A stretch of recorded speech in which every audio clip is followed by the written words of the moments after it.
outside.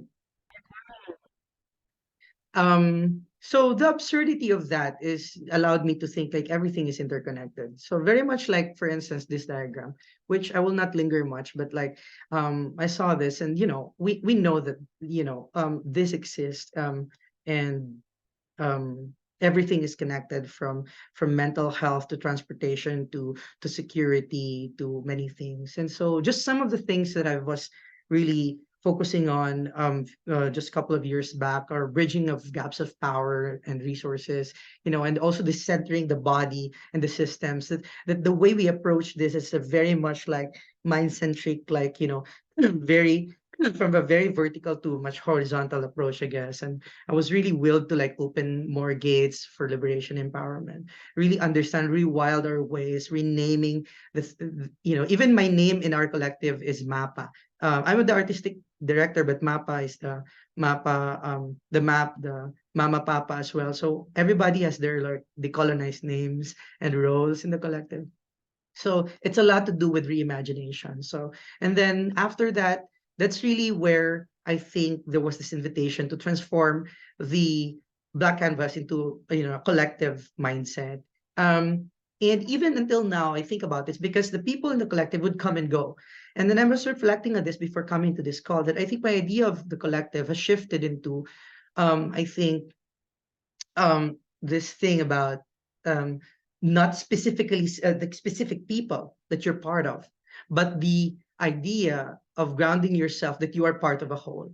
So it could be always different people around you. So I think I'm going into that kind of direction. That's more, I think, sustainable because yeah. So the collective now, as I focus, really focuses on post-human, post-disciplinary, post-dramatic work, and at the intersections of care, culture, global justice, and ecological healing. So when we conduct projects, we answer the question, does it answer care culture? Does it answer global justice? Or does it answer ecological healing? Few of the projects that we have done, of course, um, I will share more, but we also really intend to empower the marginalized communities, such as the women, the queers, the children. So we just focus into that. And I think a lot of that intentionality helped us really tune in to the most important projects that we want to do. Like all other else are like, spectacles. So we created affinity spaces for women, for queers during the time of the lockdown. We created like fundraising for the queer elders, for instance, who of course are stuck in their homes and of lacking funds to, for their basic needs. Also, I've tried to pitch and produce this Artivistayo. It works at the intersections of art and activism. And then this young artist leaders for climate action online camp, because we had the longest lockdown in the Philippines. So we invited artist leaders, and how they respond to climate change. But personally, I would also still continue to create works and collaborate with the Japanese choreographer here at the intersections of body, home, and ecology. And it's really a question of what is the role of the male body in responding to climate action work. And there is a lot of that. It's a sort of an invitation to going home to the womb. Quite recently, I directed this festival that focuses on care, cultura, kalikasan, nature, and kalinga, nurture. And this was also produced with the Cultural Center of the Philippines. And it's very interesting because I'm very happy because, the intention was really to give light again to the indigenous lens, and wisdom in approaching climate action work. But you make it festive, you make it colorful. So balangao means rainbows, actually. Sorry. And then we had also this project, Saklao. So now we're coming to Saklao, the Arts for Development program that cultivates self and collective leadership in grassroots communities through a network of artists, activists, educators, culture workers, and community leaders.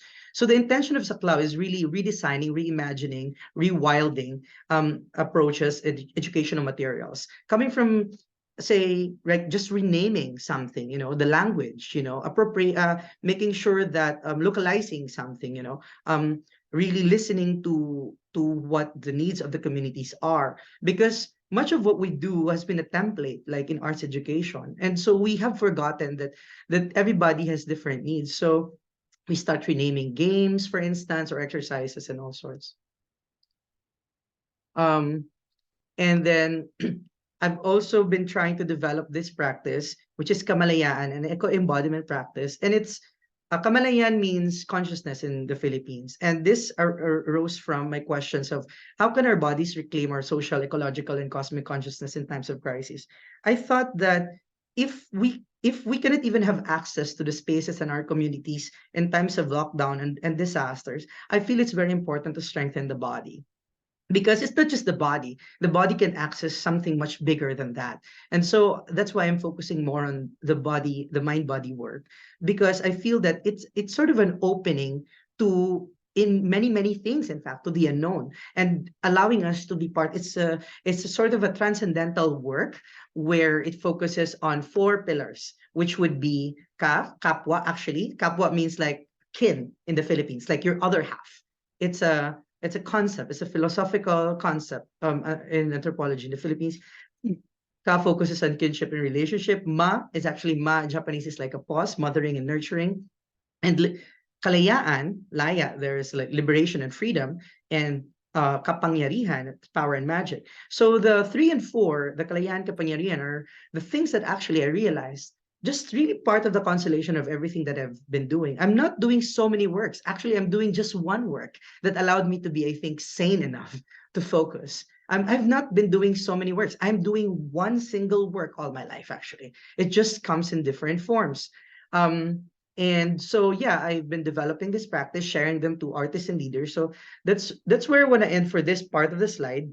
And just to give time, I think, for us to breathe a bit before I hop into the saklaw part. I have still a few minutes. Um, Maybe I invite you to just close your eyes for a moment, to just take a deep breath. And if it helps you to touch a body part that really calls your attention right now, is it the head? Too much information? Is it the heart? Is it the shoulders? Anything, any body part that's sort of like asking for attention right now. Perhaps you could um, connect with that body part, touch that body part, and really pay attention to it. And I just want you to really listen to, the water.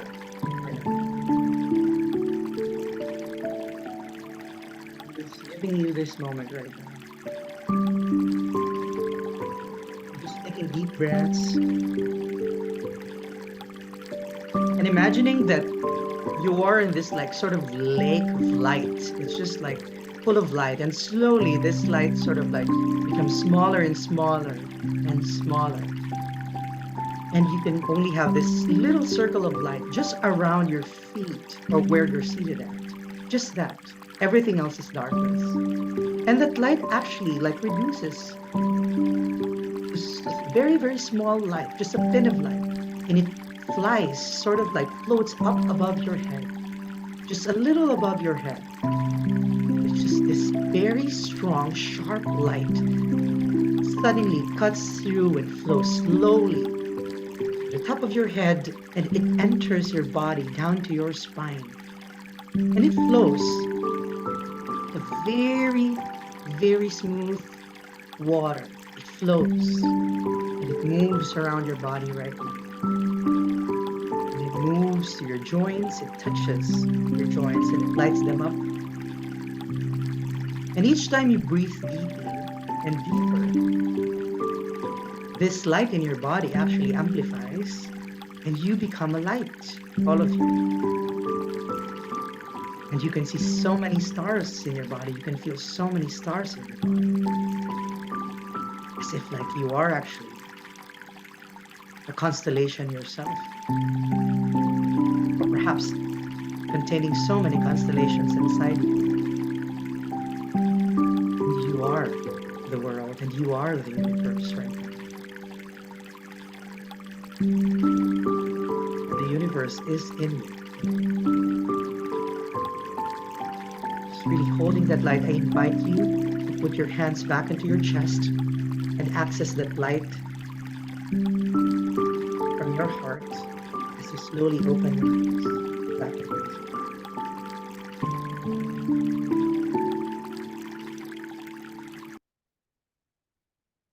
Yep.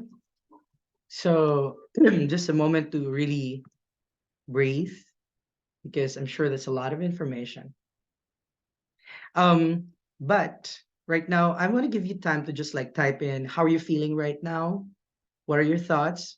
Anything you want to say? Anything you want to say to each other, to yourself? Just giving you a platform to write. You don't have to, but like just really giving this moment to breathe before I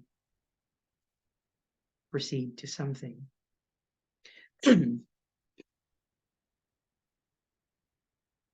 um, great. So now I actually want to focus on saklaw. So this is what ITAC has also supported me with as my project. Thank you. Thank you, Sharon. So if you don't mind, I can continue. And if you feel like you need to step out for a bit just to focus on something, just in fact, I want to invite you right now to just like really look at something that's like a little far from you, maybe like 5 meters away from you, just like to decenter yourself from the screen, maybe, or from my voice, and just give it like 20 seconds to just look at something maybe 20 feet from you.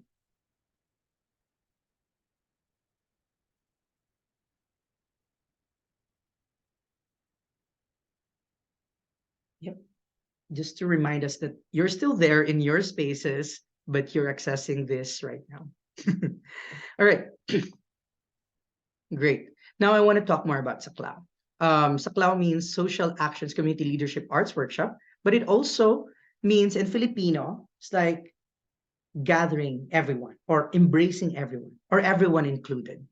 So it's like an eagle or it's like a hug or it's like a community. So that what is Saklaw. And I thought I want to have this project to program and develop it because I just want to focus on the crisis of leadership. Climate crisis for me is a crisis of leadership. It is much less of a crisis now for me, now the way I understand it, as the environmental crisis. I don't think that the nature has a language for, for the crisis. I think it's still a very human-centric articulation. I think that it is a crisis because it is a socio-political crisis. So I am addressing it from a socio-political lens. Not disregarding, of course, you know, the biodiversity crisis, but like I guess more and more it's about the bridging power and gaps of resources. That's it. It's a crisis because we do not have the same resources. Like, the birds will be words and the world will be the world and it will transform. That's where I'm at right now. Just to give a context, Philippines is very vulnerable to climate disasters. We are close to the Pacific and we experience typhoons like around 20 or plus of them. The strongest typhoons. We'll be the first one to experience them. And yet we are the least contributor. Already there is injustice here. So I think you know this somehow. And my city, the place where I was born, which I'm still continuing to discover its ecological wealth and beauty. We actually, our province, and my husband even told me this. He's an ecological mapper. He told me, honey, did you know that yours has consists the 4 to 5% of biodiversity in the world? Uh, if I'm not mistaken, yes. I'm like, really? And then yeah. So that's why I think it's I think it's very beautiful, no? We have actually quite efforts for this. We have the mangrove plantation, we even have the big solar farm and all. But the problem is obviously we are still prone for disasters, even despite of our efforts. So it is really about amplifying the voices of the youth. It's really getting through the people who are influential, those who are decision makers. Because no matter what we do in the Philippines right now, we can only do so much, so much. Whether we recycle, whether we do this, whether we educate each other, it doesn't change the fact that the typhoons are coming to our country. So so that's why there is Saklaw. The idea is really to invite young artist leaders from 18 to 30, still youth, but with already the skill to share as well to others. And the focus would be environmental protection, mitigation, and adaptation. Um, it seems to me that from ITAC's invitation, we were asked what is the focus, and of course, the city has its own efforts, but really the bigger intention here is to allow everyone to understand the gaps into our understanding of the climate challenge right now.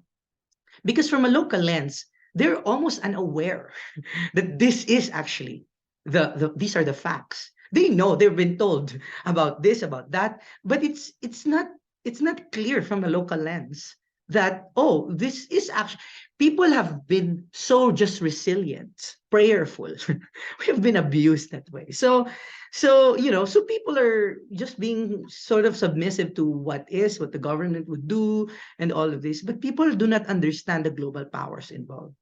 So I think that's where I'm coming from, really empowering the local, the micro, to make them understand that they're part of a whole. And so much so that, it's not just the teachers, the leaders. So we engage the local government. I partner with the local government there. Um, I know I have a little time, but I will try to wrap up in like a few minutes. And also try to invite a speaker from national government. We have archives in Black Canvas because we conducted an online conversations before on intersections of climate action and social media or arts education or indigenous lands. We have so many videos of that. And so we also used it during Saklao, so that we're not always like moving, or, we could basically recycle. So even the idea of creating the module, because I will not get closer to the module, but like, I think the philosophy behind it is how can we also be ecological in our pedagogy? Like what are the existing resources that we can already use? Who are the people that should be here? So make sure that we are not wasting our time. So we really made sure that those who are involved should be there. So I want to share to you more about Saklao risk framework. First of all, I want to honor the collective. With my few other minutes, these are the people that I was with Saklao. So I want to make sure that honored. So their name is Kaya, actually, strength or carry on. Galao, movement, CJ. Maya is, I think, lipad, like flight. Bida is tanaw, the view. She's my dramaturg as well, writer. Cholo is, oh my gosh, but he is the psychologist in the group. So he's hinga, with breath. Joko is the warrior because he's a martial artist. So yeah, it's fun. Uh, but just a basic framework. For the first day, we focused on kaalaman, knowledge. The second was kakayahan, strengths. And third was comunidad, community, which sort of translates to from the mind, decentering to the heart, and to the hands and feet. Um, which also kind of like translates to we made sure, okay, let's give facts and info first, but still, even if the focus of the day one, for instance, is mind, we always make sure to give embodiment work, to shake off, because it has to move, it has to not just be stopped by all thinking. And then it moves into creative mentorship, um basically, and because it's a multi-arts sort of like training, we had also engaged the local collective in my hometown, um, to have them as mentors, in fact, of the visual artist and some mentors of the dance and this and that. So we distributed everyone and have them their own like mini mentorship. It was a very packed program for 3 days. I wish I could do this like longer time, but like that, if you know some resources, please. But then anyway, and then we went into actually a Saklao mini fest. We went to the plaza. You will see it later on. So this continuum of impact was the inspiration. How can I actually share this? I'll present. Okay. We focused on, you can see this. This was kind of helpful for all of us ITAC artists. We focused on, in fact, change in attitude. because we are engaging artist leaders who are aware already of climate work, but still needs that steer, So we worked on the heart level. We wanted to make sure, as a leader for this project, I wanted to make sure that everybody is present and feels this experience. That's the only way for this to change. I cannot just give facts to them and even tools. Everything is Googleable. What I need, what I think we need are moments of changes. And these changes happen exactly in our art forms, right? When we watch a play, when we watch a film, when we listen to a song, it changes our hearts. And so this is the focus of the work. So that was the work. So at night we would sing songs, we would have bonfire, we would celebrate as well. It was a lot of that. These are some of the responses, just so you know. These are boring graphs, of course, but you see the green one basically. After the saklaw, I deepened my curiosity. The blue one is before, and the green one is after. So you will see a consistent change in the green one here. After the saklaw, I appreciated the role of arts in community building and empowerment. So you see the green one there.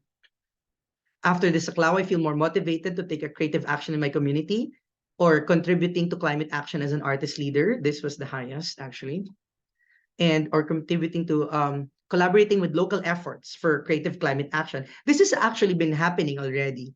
When we left them, we still have our group chat. So yeah, some of the photos of Saklaw, and as well as some responses, recognizing the power of art. After the camp, I realized how art can help change the perspective of an individual. The programs has made me realize how great and lucky I am to be free. The nature around us is powerful. That was somewhat healed in my wounded soul. The power of nature is limitless. It could help us be whole again, and it could destroy us when we are abusing its goodness. There are also a feeling of sense of connection to nature through art. Saklaw Camp helped me realizing the importance of connecting myself to nature. I'm able to give more importance to how nature nurture us and also give back my talent and skills to nature. Renewed sense of artistic purpose and advocacy. Um, Saklaw helped me to open the portal to a much bigger perspective. So we were conducting the activities actually inside the classroom, and then the second day, we went just like up there in the mountains. So it was a lot of walking, a lot of moving, a lot of ecological reconnection. And stand out and take action and be ready to take the challenge of dealing with life's reality and be a warrior of nature for a better future. Or some of them also focus on playing a role in climate action. So some said, as an artist leader, I should be the voice and should take part in promoting activities that will advocate the need to support and protect the environment. So yeah, some of these as well. Um, this was my first ever camp that is all about climate change education, and I'm looking forward to more workshops or camps like this to help conserve and protect the environment. Um, Well, the lesson that I learned during the Saklaw camp is how can we protect, love, and respect natural environment as artist leaders who use forms of art, and how can we spread this to the students of the community? Yeah. Um, and then the last Saklaw activities encouraged me to take action to do climate change action in my community. Um, I think this is the last part, paying it forward. As a steward of God's creation, I am motivated to continue what Saklaw aims to heal our Mother Earth. So this was us during the Saklaw Mini Fest on the third day. We were literally at the park, and like sharing, holding their artworks and like doing a march around the park. There's a video to that. I could have it access for you as well. But I think what I would like to share lastly, very, very quickly, is this part, um, which would give justice to what I'm sharing. This is the Saklaw um, video, actually. All right, let me share that. Oh, how do I share? Okay, this one, just a bit of where this is going.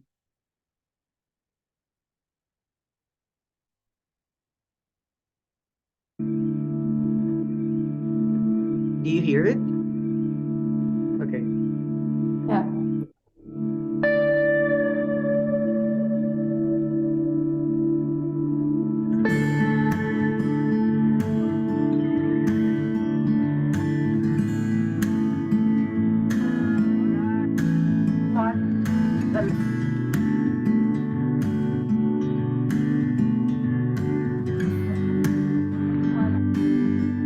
Art is food for the soul, and an artistic climate is a healthy climate because it breeds empathy.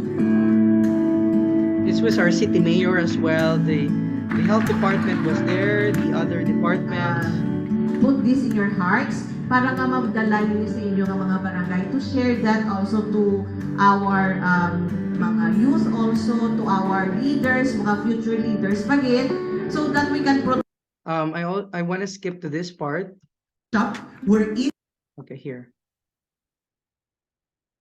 That having said, I hope and I pray that I have inspired you as you have inspired me already to do more for our city. Saklaw is Social Actions Community Leadership Arts Workshop. And they're amazing. They're really, really amazing. Empower young artists and leaders or artivists or educators, our teachers or our students so that they may know more about arts education, especially for environmental protection and climate awareness and climate action. Nothing in this world right now is more important than the climate situation. Without the ecology, there is nothing. We will not have a story of our home if we cannot protect our world right now. Climate change will happen, but we can mitigate it and we can adapt. We also engage it will the happen, unfortunately. Environmental But Natural Resources fortunately, Department and we're have the here dialogue to slow it down. We're here to make sure that the with next the generation children, will be with the able youth. to adapt. Like a Ang mga direct apo dialogue ninyo with them. will be able to adapt. The main problem is the imagination. Because we don't see these children yet. We don't see these babies yet suffering from heat, suffering from all of these rising water levels. But if we learn to imagine using the power of arts in our culture, then we can all agree and collaborate and converge together so that we can slow down the effects of climate crisis. And we need you, we need your support, artist leaders, tayo. So I appeal to you to welcome you in this Saklaw camp to renew our relationship with nature. Because when we renew our relationship with nature, we realize again that we are nature. That everything we wear comes from nature. From plants, animals, everything. And we are not. Okay. So I think just I will end with that. So I'm very happy to share that to you. And in behalf of the young artist leaders that are from Cadiz City and all the others who are working in the Philippines, and to you as well, to your work, thank you as well. Thank you, Abner.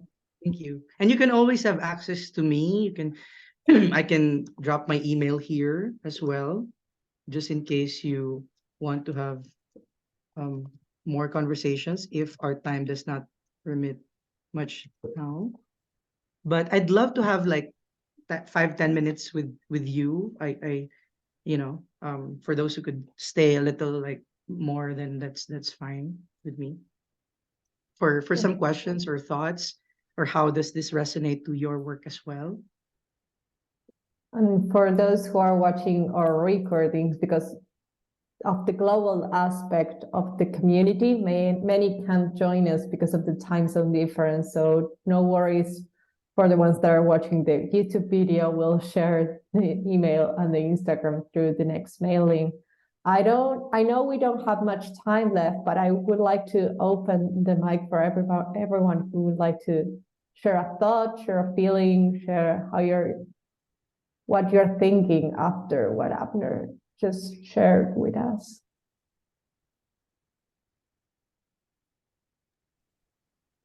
I just like to jump in. Abner, thank you. That was wonderful. And just seeing the amazing work that you do and the variety of things that you do and the work with young people. And the thing that resonates for me, I live in Atlanta in the southeastern United States, is how different this whole situation must look living in a nation that's composed of, you could probably tell me how many thousands of islands. 7,000 plus islands. And it just must be so different to approach the climate crisis when you live in an island nation.